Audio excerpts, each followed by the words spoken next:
Assalamualaikum warahmatullahi wabarakatuh.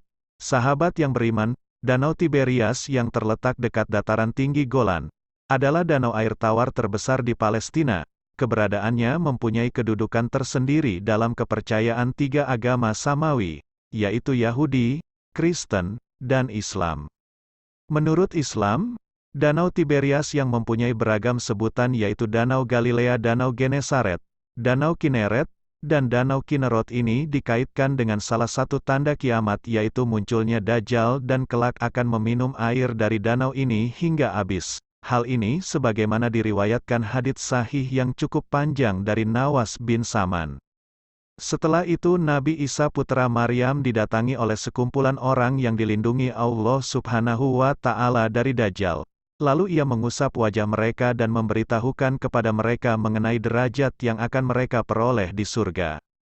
Di saat seperti itu, Allah mewahyukan kepada Nabi Isa yang isinya, "Sesungguhnya aku akan mengeluarkan hamba-hambaku yang tidak terkalahkan oleh seorang pun dari manusia. Oleh karena itu, selamatkanlah hamba-hambaku ke sebuah bukit."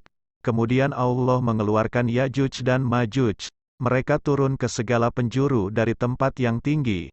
Quran Surah Al-Anbiya ayat 96.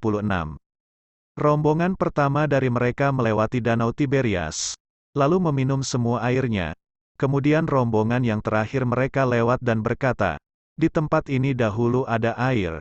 Ketika itu, Nabi Isa dan para sahabatnya terkepung hingga pada saat itu kepala sapi bagi mereka lebih berharga daripada uang 100 dinar sekarang ini. Kemudian Nabi Isa dan para sahabatnya berdoa kepada Allah agar Dia membinasakan Ya'juj dan Ma'juj.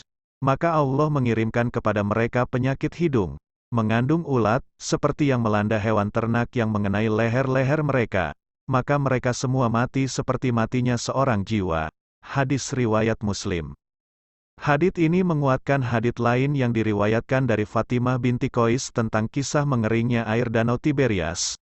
Polemik pun muncul menyusul surutnya air Danau Tiberias hampir tiap tahun.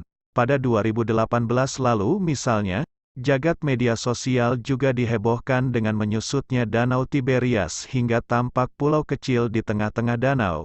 Sejumlah akun warganet di Timur Tengah pun mengaitkan surutnya Danau Tiberias itu dengan tanda semakin dekatnya kiamat. Namun, hingga detik ini pun belum terjadi.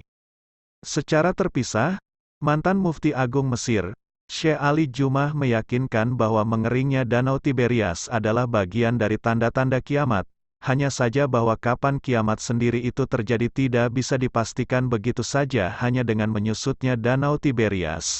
Mengutip pendapat Imam Muslim, bahwa sejatinya peristiwa itu terjadi justru ketika Dajjal dan Ya'juj Ma'juj keluar kelak pada akhir zaman, tidak pada waktu sekarang. Demikianlah ulasan tentang mengeringnya Danau Tiberias. Semoga kita semua diberi keselamatan dan selalu dalam lindungan Allah.